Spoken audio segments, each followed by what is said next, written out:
something to help ease you in to this very cold and frosty, fresh morning.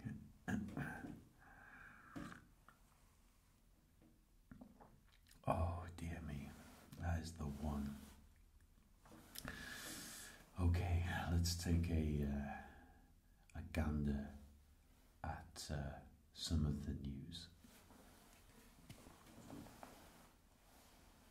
Let me bring in this mic a little bit closer.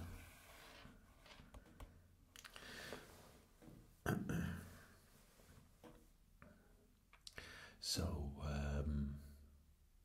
we open up with on the feed with a quick word by Psychology Living, which begins by telling us smelling coffee can help reduce stress. There we go.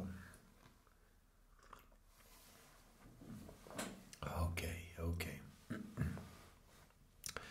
So, I've just discovered that a congressman from Georgia, Hank Johnson, believed that the island of Guam may tip over if too many people stood on one side of the island. Wow.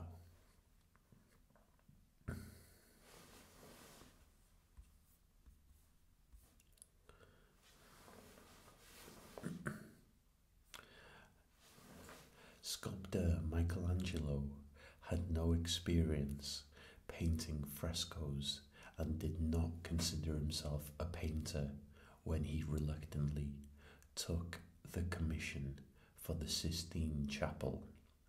He even wrote a poem about how much he hated doing it.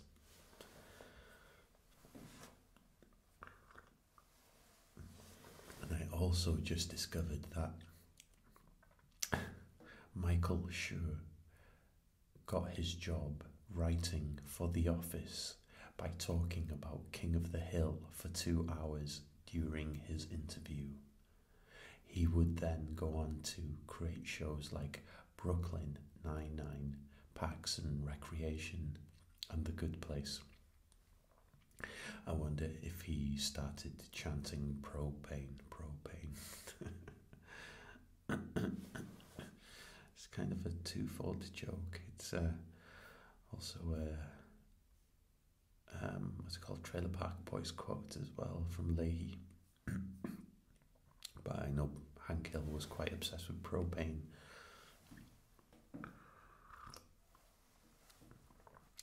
Both really good shows. IMO. Love is what makes you smile when you're tired. So most of us are in love with our beds then, hopefully.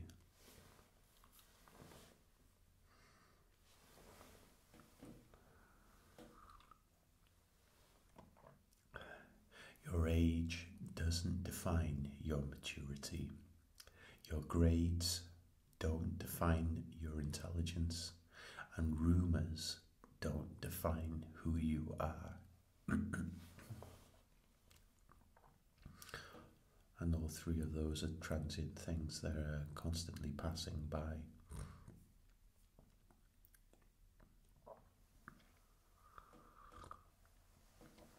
Okay, what have we got here? Popular Science comes in with an article on how to pick the right wireless charger for your smartphone. The what's what about what, according to the article. Now, let me just have a quick look into this. I'm not sure how much value this article might bring you. But it essentially goes into detail to talk about the fact that there are wireless chargers out there now for your laptop, for your phones. It almost looks a little bit like a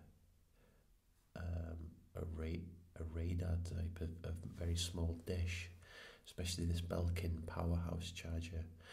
The most popular wireless charging technologies come from Qi, pronounced Qi.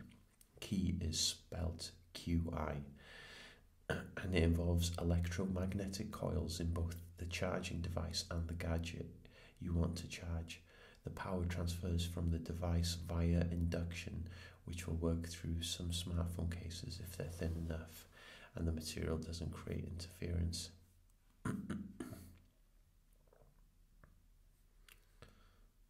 And the article delves further into the various designs that are out there, the various brands, including Google's Pixel stand. Apple has its own Air Power coming along,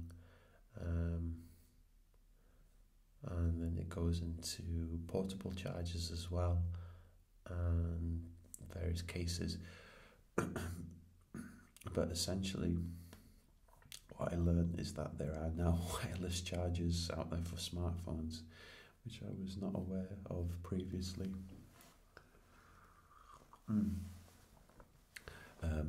Building the next generation of T-cell therapy that can deliver more aggressive and controlled responses to cancer.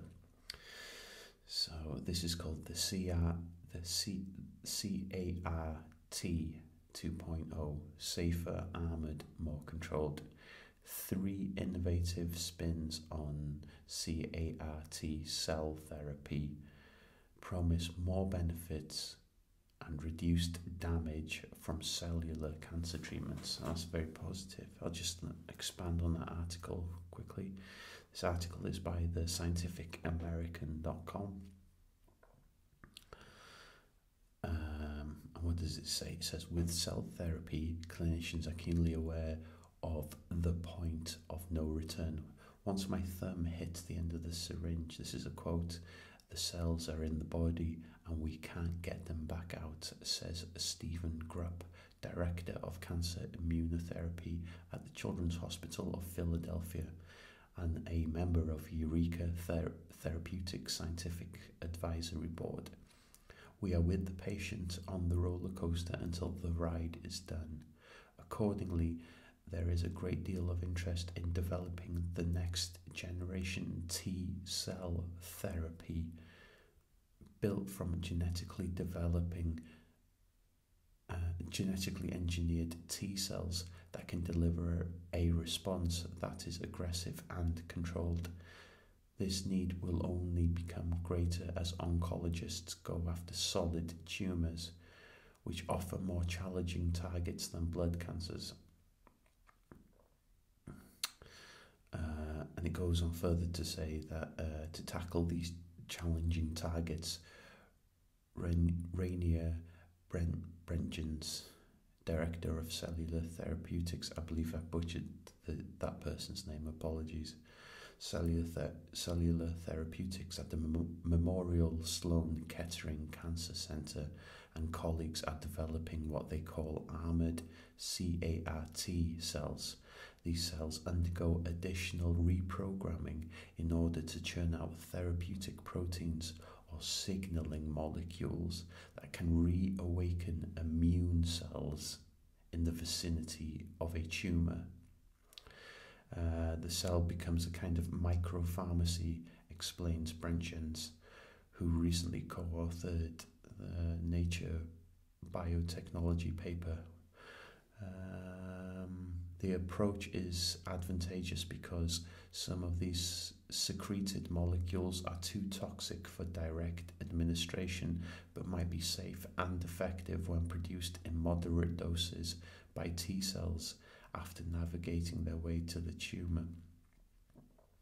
Their effectiveness against solid tumours might still be limited by the fact that they target a single antigen which might not be universally expressed throughout the malignancy of the tumour.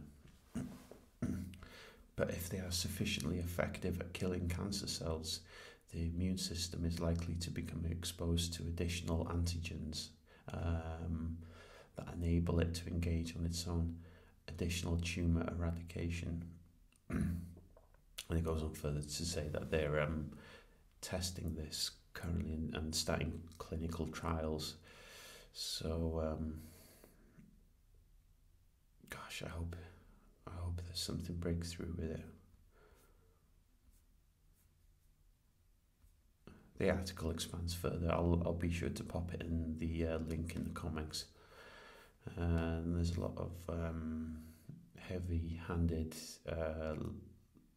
terminology involved in it, so I'm going to just post that for anyone who wants to continue reading on it.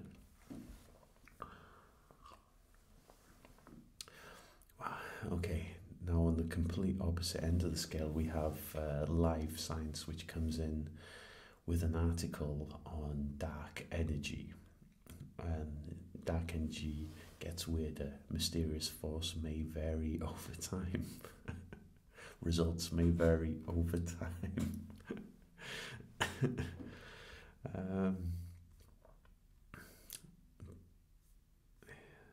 God, there's so many pop-ups and cookies that come up when I click on these web pages. I feel like I'm subscribed to everything by now.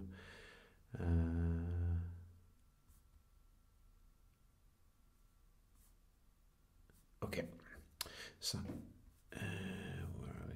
Scientists first proposed the existence of this invisible force 2 decades ago to explain the surprising discovery that the universe's expansion is accelerating.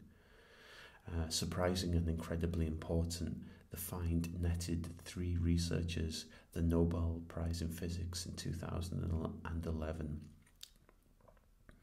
The most used astrophysical model of the universe's structure and evolution regards dark energy as a constant thing in the universe.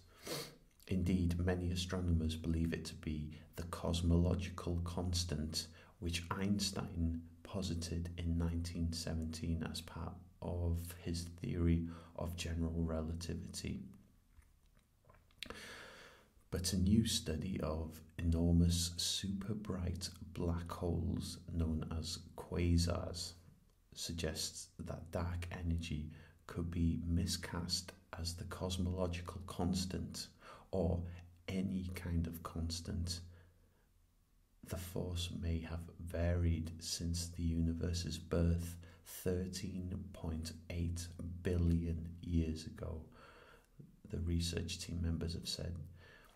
And they go on further to say, we observed quasars back to just 1 billion years after the Big Bang and found that the universe's expansion rate up to the present day was faster than we expected.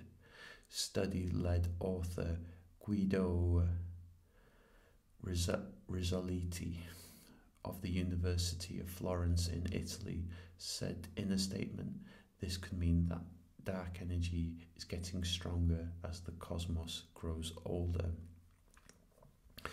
Now, again, this particular article I'll post down below, and it goes into further theories on supernovas and measuring how far back and how far forward the galaxy expands. And there's quite a bit of heavy terminology used in the article, and so for the purposes of your value of information and entertainment, I'm just going to post the remainder of the article in the comment section as well. Okay, did you know cats' whiskers work like their eyes? When they're unable to focus, when they sweep them forward, their whiskers act like sensors that tell them how fast or far things are around them. This is because their whiskers are attached to nerve endings. Now you know why they freak out when you touch them.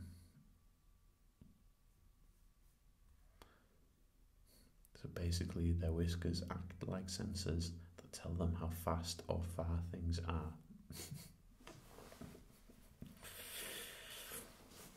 Oh, I'd love a cat. I used to have cats.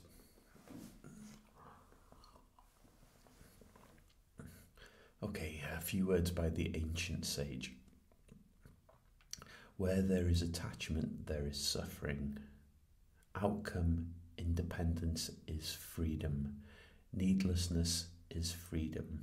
Non-attachment is freedom. They all mean the same thing.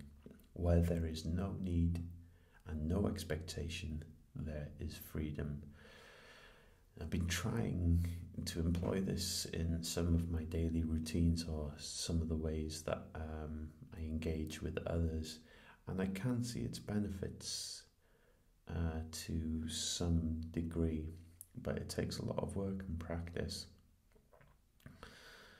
I think it's about having a healthy place to be mentally to begin with. Anyway, that's how I'm kind of interpreting that, before you're able to not feel a deep sense of attachment, I think, more than anything else. There's an article here by Time Health that says that e-cigs are more effective than nicotine replacements in helping smokers quit, as the study shows. And the article says that e-cigs are more effective than nicotine replacement in helping smokers quit. And while e-cigs can help smokers quit, the long-term health effects aren't clear, essentially summarising the article. A few words by the Stoic Emperor. Anxiety contaminates the present with the pains of all imaginable futures. We cannot experience the fullness of the moment if we are forever suffering from the hypothetical hardships.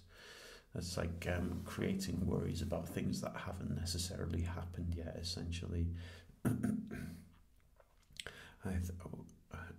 can't remember which great philosopher said, it's like if you're focused too far into the future, like ruminating about the future, then that's where the anxiety lies. If you're kind of dwelling in the past, then that's where you'll find a great source of depression, because both mental states don't exist, essentially. Like, the past has been and gone, and there's nothing you can change or have no control to some degree, whereas in the future hasn't come yet, and you can prepare for the future, absolutely, but it hasn't quite arrived, and sometimes not in the way that you expect as well. And also, I found that the more anxious and prepared for something you get, sometimes it's like a law of attraction. Sometimes the more you focus on something that's causing you great anxiety and concern, the more you attract that outcome. I don't know, it's a strange one. I'm still trying to get my head around it, but I've noticed it with various things that have maybe happened in my life, where I've kind of maybe ruminated too far into the future or something like that on outcomes, like, say, something as simple as a job interview. And even though I've felt that I've well prepared, the outcome was what my anxiety expected it to be, shall we say. So it's quite interesting, and that can apply to like relationships or fears, concerns, interpersonal relationships, etc. Okay, SciPost.org has an article about psilocybin, PSILOCYBIN.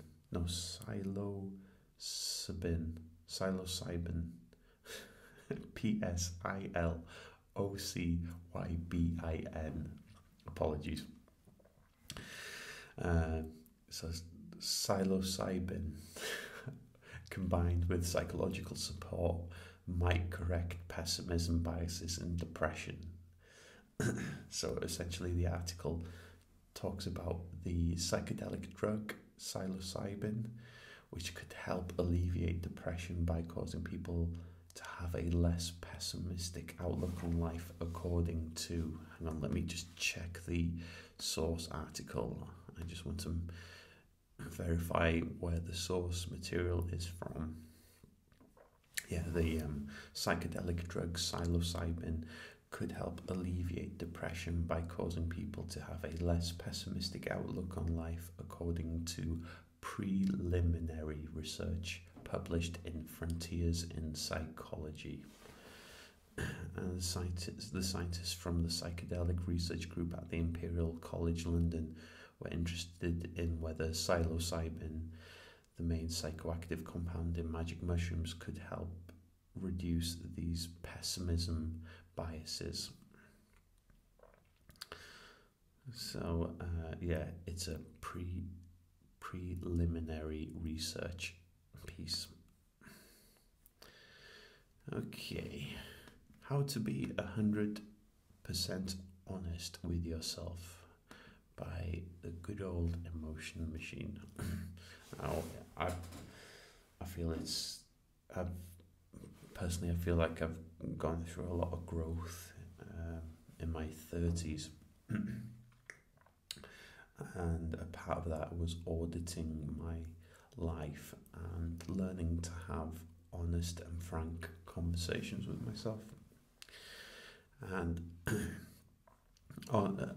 the emotion machine expands further on this, saying, honesty is a huge part of self-improvement and overcoming delusional thinking. If we aren't honest with ourselves, we can't expect to learn and grow as individuals. Yeah, definitely, because we aren't willing to recognize reality for what it is. I think it's Ayn Rand who says we can ignore reality, but we can't ignore the consequences of reality. So even though we want things to be a certain way, that's just not the way it is, and that's where we come across resistance. So the emotion machine expands on a few points in order to start being a bit more honest with yourself. And they say that being honest with yourselves can sometimes be painful, but it is a necessary component to long-term happiness and success in our lives. And some key ways that you can be more honest with yourself. First, acknowledge both the good and bad in your life. I remember being in my early 20s, for example, and often ignoring the bad aspects of my life, unhealthy relationships, rubbish job prospects, for example, by just going out all the time and just escaping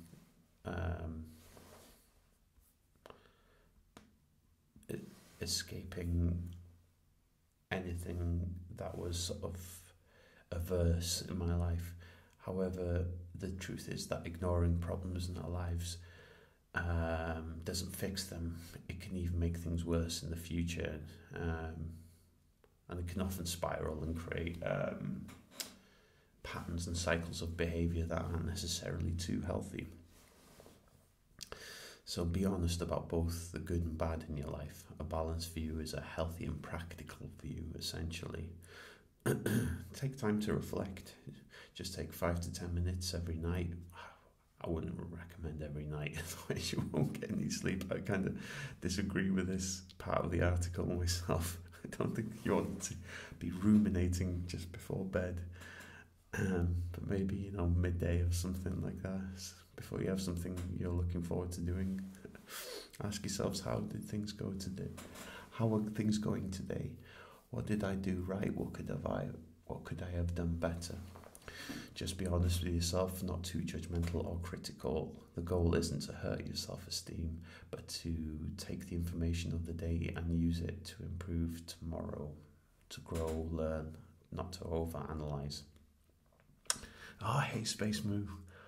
All rings true to me too. Yeah, exactly. You're not alone.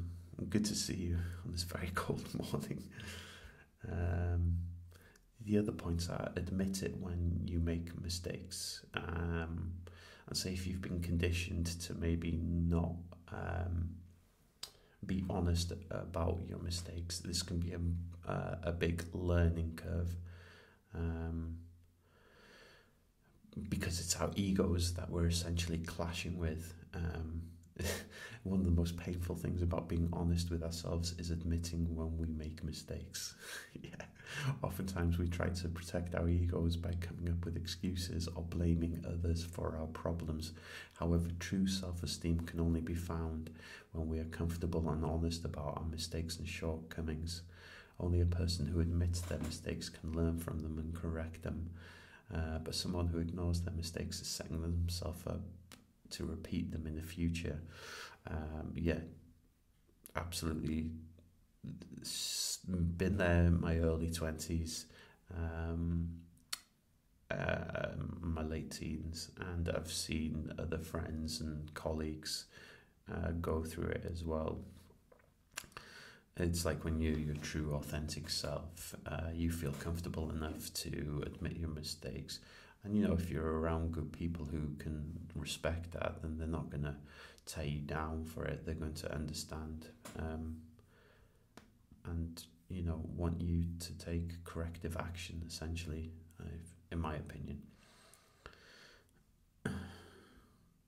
Pay attention to your feelings. We all experience emotions, and they play an important role in how we understand our world and interact in it.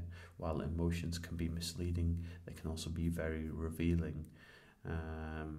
Like, for example, if you're feeling, and it happens to all of us at some point, when the green-eyed gremlin shows up and you're feeling a little bit jealous about something, someone, someplace, what does that tell you about you?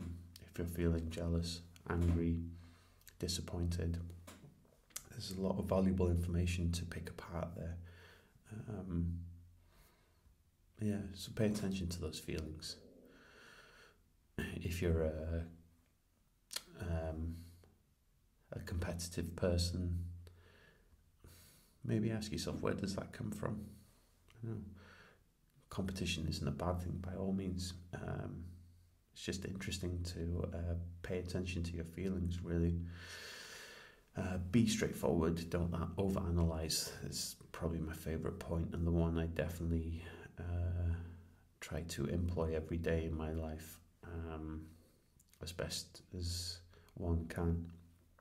I believe self-analysis is important and an underestimated aspect of self-improvement.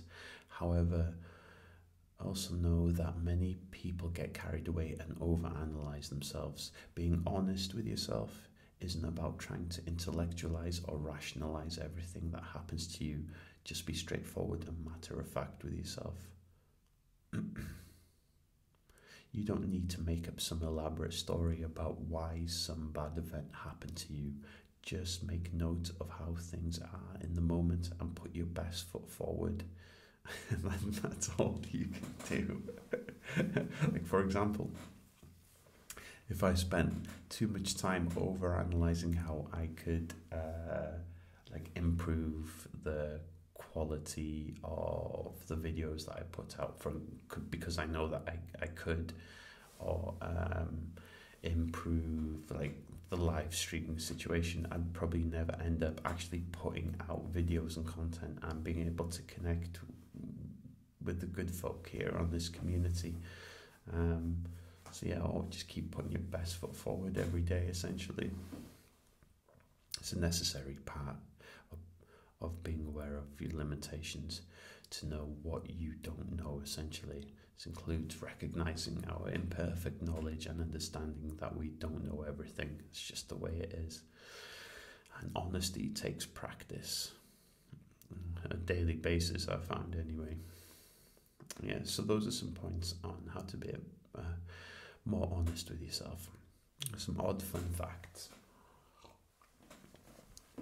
An oyster can change its gender, according to odd fun facts. And Pikeville, Kentucky consumes the most Pepsi per capita than any other American city. Always believe that something wonderful is about to happen.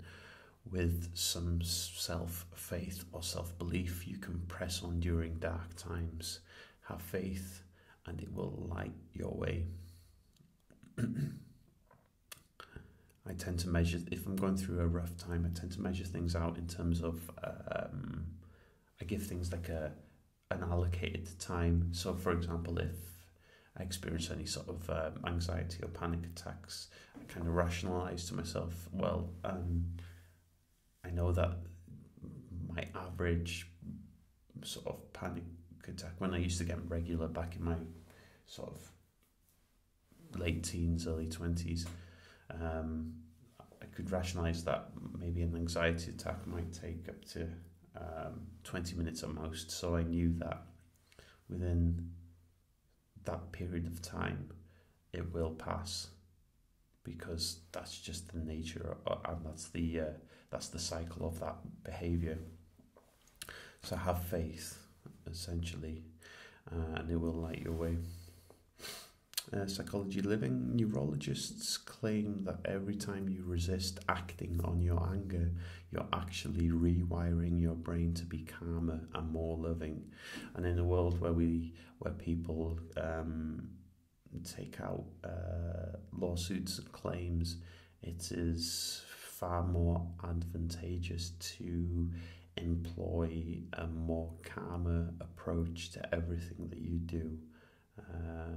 Everything is recorded these days, and it's quite easy to be in a position where you're held liable for something. So it's definitely worth resisting to act on your anger, in my opinion. Mind, Body and Healing. If you're struggling, remember this. You have survived everything you've gone through up to this point. The best day of your life is still yet to come.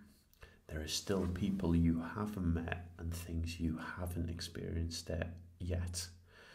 You can do this.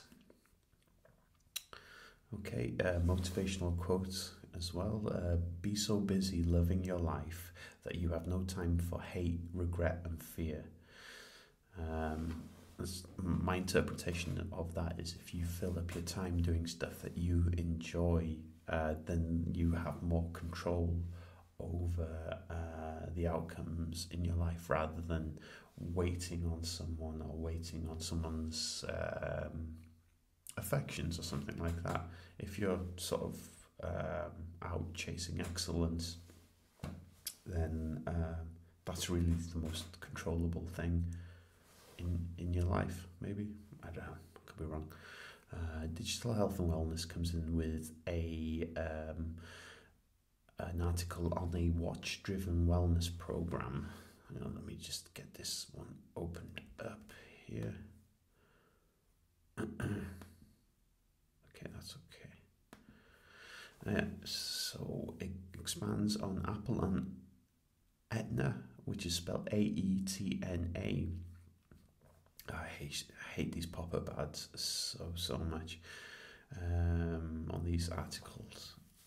Announce a new watch-driven wellness program.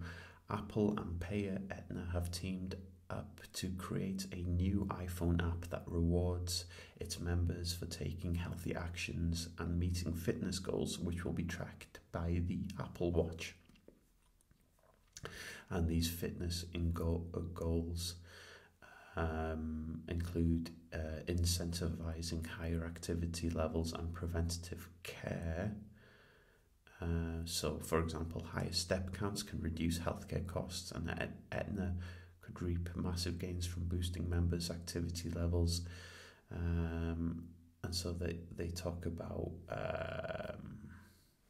like offering gift cards and various prizes in return for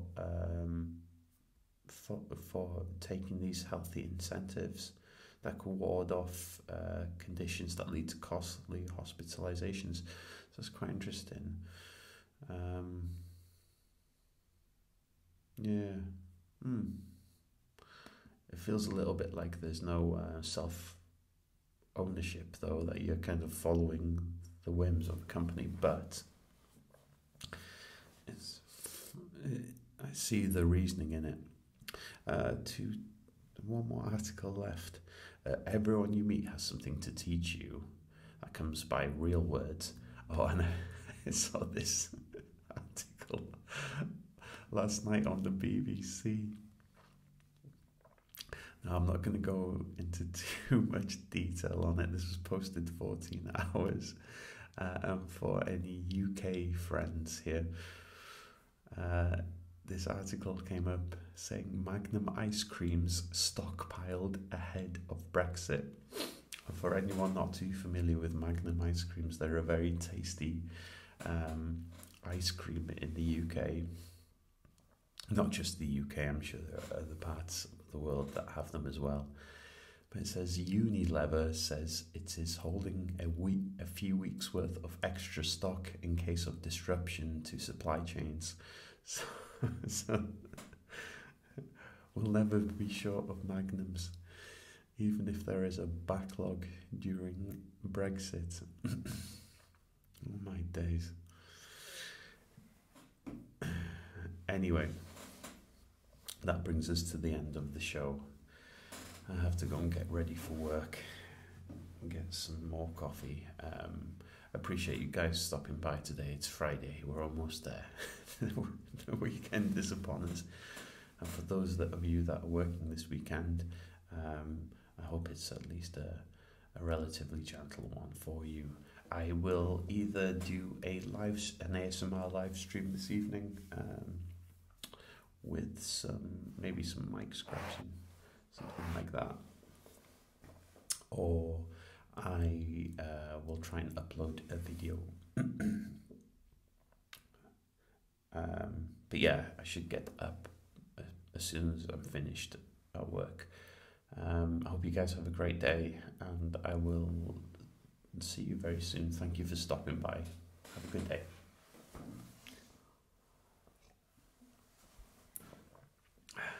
Cheers, very smooth. See ya.